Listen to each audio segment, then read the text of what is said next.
Salut à tous et bienvenue sur La Voix du Point, votre source incontournable pour tout ce qui concerne les sports de combat en général mais plus particulièrement le MMA et la boxe.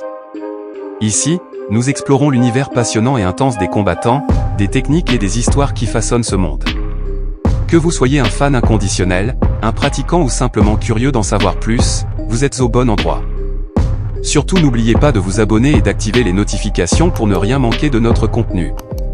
Il est maintenant temps d'enfiler vos gants et de vous préparer à suivre La Voix du Point, car aujourd'hui nous allons frapper fort en vous racontant l'histoire du jiu-jitsu brésilien. C'est parti!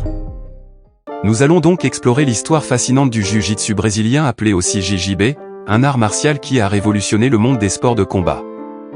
De sa naissance au Brésil jusqu'au sommet du monde, comprendre les racines du JJB est crucial pour apprécier sa richesse et son impact sur les arts martiaux. Le JJB trouve ses racines dans le jiu-jitsu japonais, développé par Jigoro Kano à la fin du 19e siècle. Kano souhaitait créer un système d'autodéfense basé sur l'utilisation de la force et de la technique plutôt que de la force brute. Le jiu-jitsu japonais a été introduit au Brésil par Mitsuyo Maeda, un judoka qui est arrivé au Brésil en 1914 pour donner des démonstrations et enseigner cet art martial. Maeda a rencontré Gastão Gracie, un homme d'affaires brésilien, qui l'a aidé à s'établir dans le pays. En retour, Maeda a enseigné le jiu-jitsu à Carlos Gracie, le fils aîné de Gastão. Carlos Gracie a rapidement adopté l'enseignement de Maeda et a commencé à développer sa propre approche du jiu-jitsu, mettant l'accent sur les techniques de soumission au sol. Carlos a ensuite enseigné cet art martial modifié à ses frères, dont Helio Gracie, qui est devenu une figure centrale dans l'histoire du JJB. La famille Gracie a joué un rôle clé dans le développement et la diffusion du JJB, en créant des écoles et en formant de nouveaux pratiquants. La rivalité entre les membres de la famille Gracie et les différentes écoles de JJB a contribué à l'évolution de cet art martial.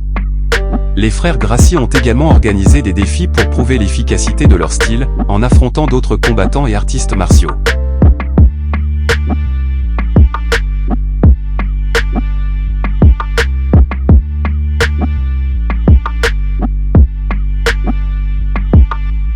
Le JJB a évolué au fil des années, devenant de plus en plus populaire dans le monde entier et devenant une discipline sportive reconnue. Il a également influencé et été influencé par d'autres arts martiaux et sports de combat, comme la lutte, la boxe et le judo. De nombreux styles de JJB ont émergé, chacun avec ses particularités, mais tous partageant l'accent mis sur les techniques de soumission au sol. C'est en 1993 que tout va changer. Rorion Gracie, un membre de la célèbre famille Gracie et fondateur du jiu-jitsu brésilien aux États-Unis, s'associe à Art Davy, un spécialiste du marketing et de la publicité, et Bob Merovitz, un producteur de télévision et entrepreneur. Leur objectif était de répondre à une question simple: quel style d'arts martiaux est le plus efficace dans un combat réel sans règles? Pour répondre à cette question, ils ont organisé le premier événement de l'UFC, l'UFC 1, qui a eu lieu le 12 novembre 1993 à Denver, dans le Colorado. 8 combattants représentant différents styles d'arts martiaux, tels que la boxe, le kickboxing, le jiu-jitsu brésilien et la lutte, se sont affrontés dans un tournoi à élimination directe. Ta seule issue, c'est la bagarre. Pour cet événement marquant dans l'histoire des sports de combat, la famille Gracie choisit Royce, l'un des cadets de la fratrie, pour les représenter. Royce est un combattant qui ne paye pas de mine, plutôt petit face aux adversaires qu'il devra affronter lors de ce premier événement. Malgré ce net désavantage de physique, il remportera le tournoi en utilisant ses techniques de soumission pour vaincre ses adversaires plus grands et plus forts, démontrant ainsi l'efficacité du jiu-jitsu brésilien. La victoire de Royce Gracie a eu un impact considérable sur le monde des arts martiaux. Elle a montré que la technique et la stratégie pouvaient l'emporter sur la force brute, et a incité de nombreux pratiquants à étudier le jiu-jitsu brésilien pour améliorer leur propre jeu de sol. L'héritage du JJB est indéniable. Il a profondément marqué les arts martiaux et les sports de combat, en mettant l'accent sur l'importance de la technique et de l'efficacité plutôt que sur la force brute.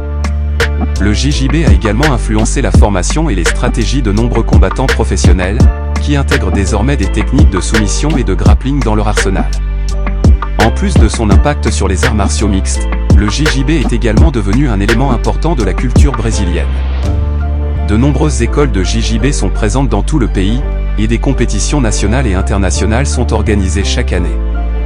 Le JJB est également reconnu pour ses bienfaits sur la santé et le développement personnel. Il enseigne la discipline, le respect et la persévérance, tout en améliorant la force, la flexibilité et l'endurance. De plus, le JJB offre un environnement propice à l'apprentissage de l'autodéfense et au développement de la confiance en soi. En résumé, l'histoire du jiu-jitsu brésilien est une histoire riche et fascinante, qui démontre l'importance de l'innovation et de l'adaptation dans le développement des arts martiaux.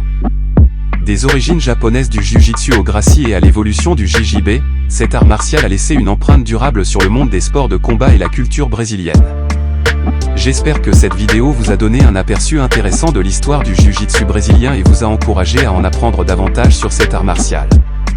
Si vous avez apprécié cette vidéo, n'oubliez pas de mettre un pouce bleu et de vous abonner à La Voix du Point pour plus de contenu sur le JJB et les arts martiaux. J'espère que cela vous aura plu, et à bientôt pour une nouvelle vidéo.